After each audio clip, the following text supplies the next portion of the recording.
Students, today's class for class 12th और exercise chapter 13 की exercise 13.2 का क्वेश्चन नंबर 1। उससे पहले मैं आपको थोड़ा सा मल्टीप्लिकेशन थ्योरम के बारे में बताऊंगी। वेरी सिंपल है, वन कर रखी है आपने कंडीशनल प्रोबेबिलिटी। बहुत सिंपल है। अभी तक हमने जो सीखा था probability of E conditional F, याद है ना आपको प्रीवियस एक्सरसाइज में। तो probability of E intersection F upon में प्रोबेबिलिटी ऑफ एफ, ये हमने कंडीशन कर रखी है। यहां से ही अगर सपोज आपसे क्वेश्चन कर दिया जाए कि probability of E intersection F निकालो, जबकि ये दोनों दे रखी है, तो वेरी सिंपल है, one probability of E intersection E conditional F upon में प्रोबेबिलिटी ऑफ एफ, ये जो है हमारी मल्टीप्लीकेशन थ्योरम है। देखने में तो बहुत आसान है। देखिए क्वेश्चन कैसा आएगा इससे रिलेटेड। बहुत इजी है, बहुत ही इंटरेस्टिंग है और आपके काम को काफी आसान कर देगी। देखिए क्वेश्चन किस तरीके से आता है। क्वेश्चन है, एग्जांपल ले रही हूं मैं, एक अर्न है जिसमें 10 ब्लैक और 5 व्हाइट बॉल्स है, ठीक है। 2 बॉल्स आर ड्रा, 2 बॉल गिरी गई and one after the other without replacement. अब एक निकाली, उसको बाहर ही छोड़ दिया, अब उसके बाद दूसरी निकाली।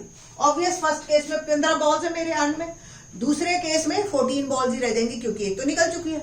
अब जो भी निकली ब्लैक व्हाइट वो एक अलग बात है। क्वेश्चन क्या है, what's the probability that both drawn balls are black, दोनों बॉल्स ब्लैक हो। देखो कोई भी 2 बॉल्स निकलती है, वैसे तो केसेस मेरे बनते हैं B1 B2, पहली ब्लैक दूसरी ब्लैक, फिर B1 पहली ब्लैक दूसरी व्हाइट, पहली व्हाइट दूसरी ब्लैक, फिर दोनों व्हाइट, ऐसे 4 केसेस बनते हैं। बट हमें यहाँ पे ये कुछ डिस्कस नहीं करना है, हमें तो सिंपल एक ई इवेंट है और एक एफ इवेंट है।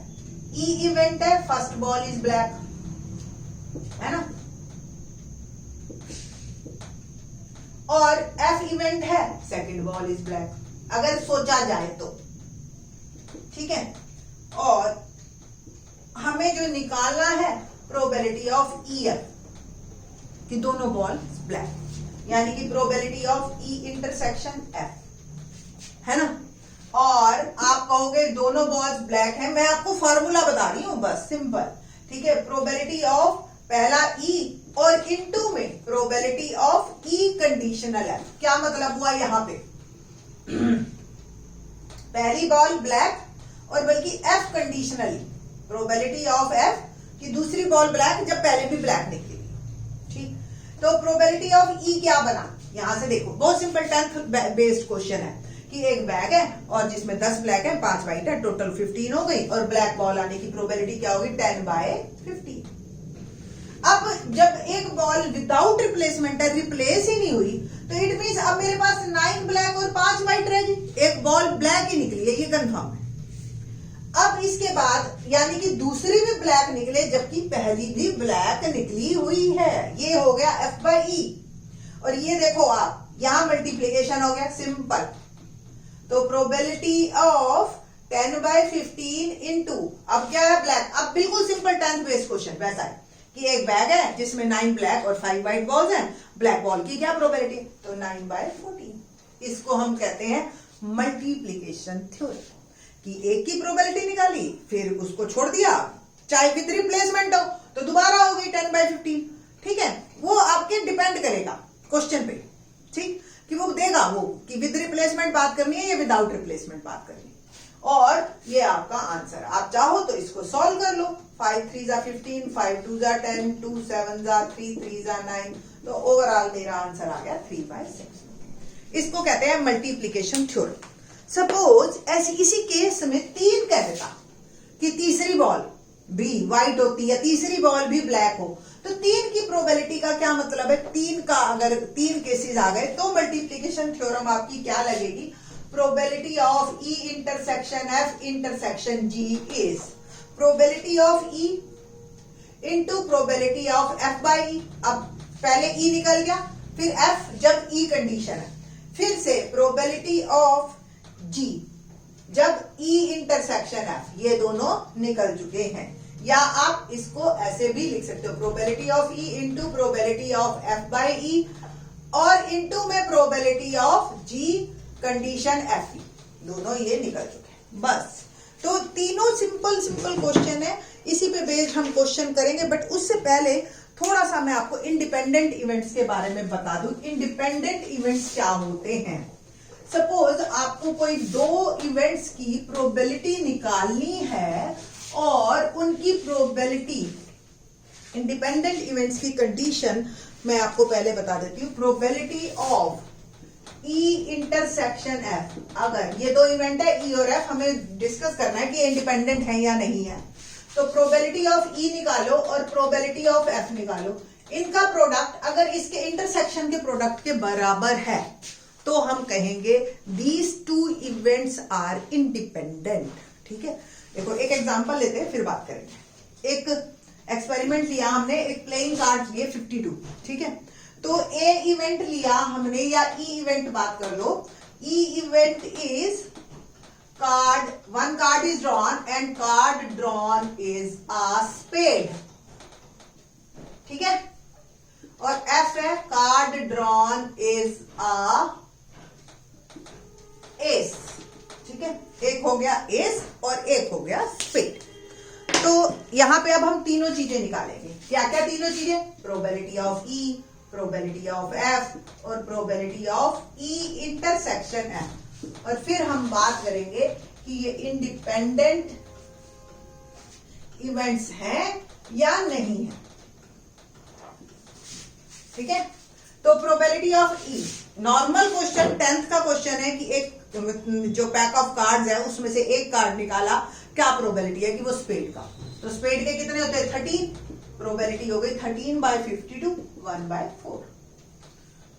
प्रोबेबिलिटी ऑफ एफ, एक पैक ऑफ कार्ड्स है जिसमें से एक कार्ड निकाला, क्या प्रोबेबिलिटी है कि वो एस। तो एस 4 होते हैं, तो 4/52, 1/30। ई इंटरसेक्शन एफ पे बात करेंगे। Card drawn is a spade as well as ace. ऐसे कितने कार्ड्स हैं हमारे पैक ऑफ कार्ड्स में जो स्पेड भी हो और एस भी हो? ऐसा सिर्फ एक ही है, तो 1/52। अब हम इस फार्मूले में पुट करके देखेंगे। Probability of E intersection F 1/52 equal to probability of E into probability of F, and ये इक्वल हैं। So these two events are independent events.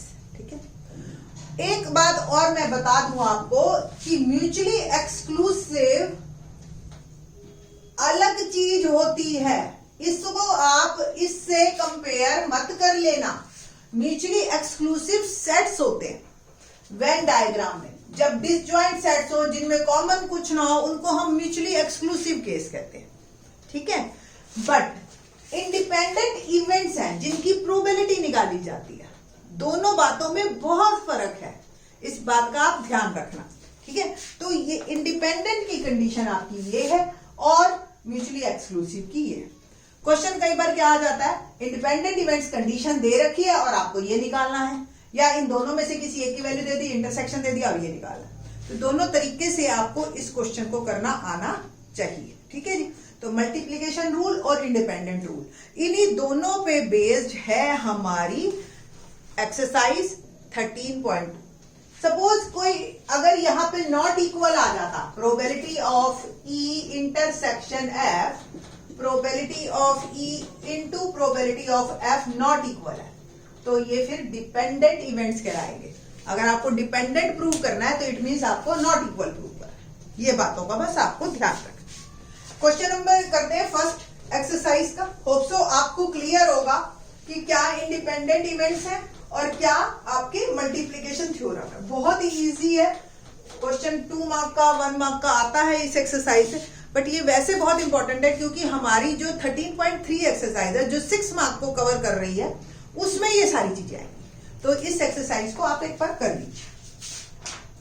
तो probability of question exercise 13.2 question number 1, if PA is equal to 3/5 and PB 1/5, तो find probability of A intersection B if A and B are independent events। अब आपको अगर independent events की condition पता है we know that if A and B are independent, तो PA intersection B is PA into PB.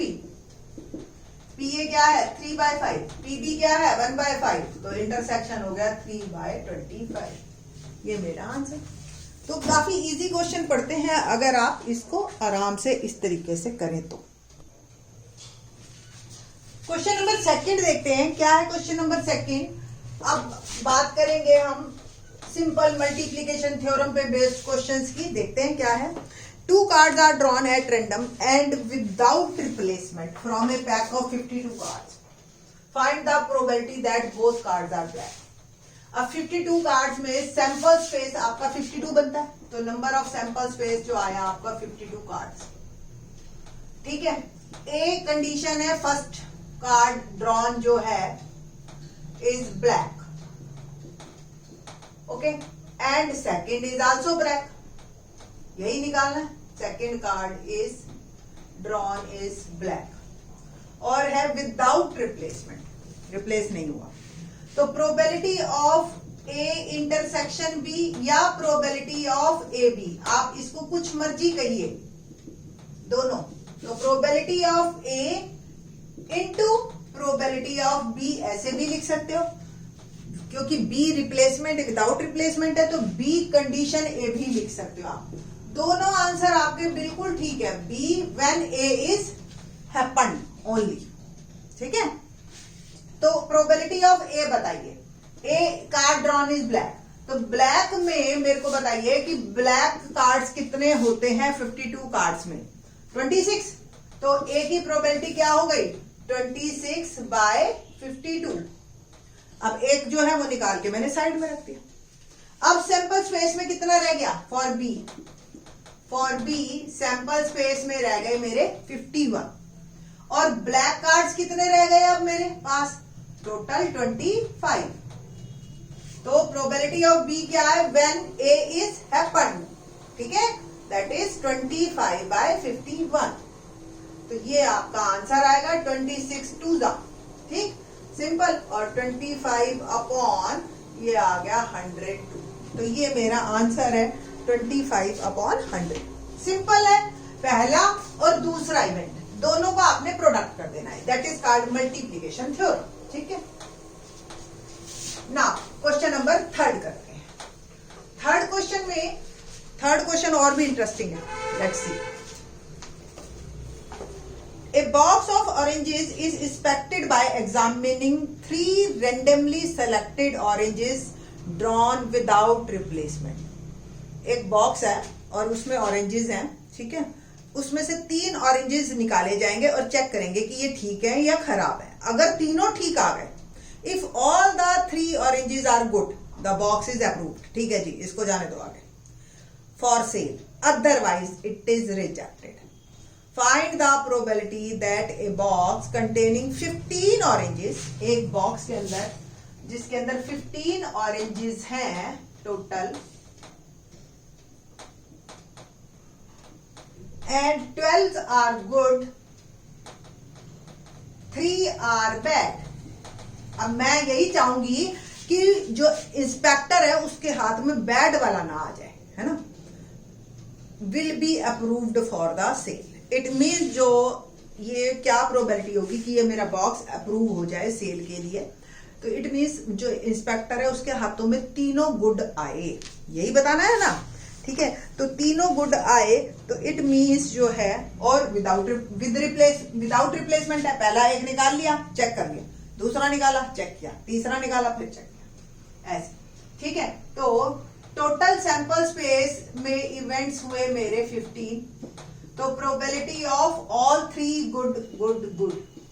ठीक है. तो probability of G1 G2 G3. तो probability of G1 into probability of दूसरा गुड, जबकि G2 दूसरा गुड जब पहले ऑलरेडी गुड निकल चुका है. फिर प्रोबेबिलिटी ऑफ तीसरा गुड जब 2 ऑलरेडी गुड निकल चुके हैं, है ना. तो प्रोबेबिलिटी ऑफ पहला गुड. अब ये 10th बेस्ड क्वेश्चन है नॉर्मल कि भी 15 ऑरेंजेस हैं, 12 गुड हैं, 3 बैड हैं. तो बताओ जी गुड होने की क्या प्रोबेबिलिटी है. तो प्रोबेबिलिटी हो गई 12/15 इनटू दूसरा गुड, जबकि पहला ऑलरेडी गुड निकल चुका. अब टोटल रह कितने गए, 11 गुड रह गए और 3 बैड रह गए, है ना, तो हो गए 11/14, टोटल 14 ही रह गए। अब 2 गुड उसने निकाल लिए, अब तीसरे पे बात कर रहे हैं। 10 गुड रह गए और 3 ही बैड रह गए। अब तो 2 ऑलरेडी गुड निकल चुके हैं, तो तीसरा गुड होने की प्रोबेबिलिटी 10/13। ये आई मल्टीप्लीकेशन थ्योरम, जो आपको बिल्कुल क्लियर करेगी हर चीज, है ना। अब आप इसको सॉल्व कर लीजिए अगर आपसे होता है, ठीक है। जैसे 3 4 12, 3 5 15, 5 2 10, 2 7 14, है ना, और 11 4 44 और 13 7 91। ये मेरी प्रोबेबिलिटी हो गई कि 15 ऑरेंजेस में जो मेरे पास है वो 3 गुड ऑरेंजेस आए इंस्पेक्टर के हाथ, और ये अप्रूव हो जाए फॉर सेल। ठीक है जी, तो होप सो आपको ये समझ आ रही होगी, इजी है। बाकी के question in the next lecture. Thanks.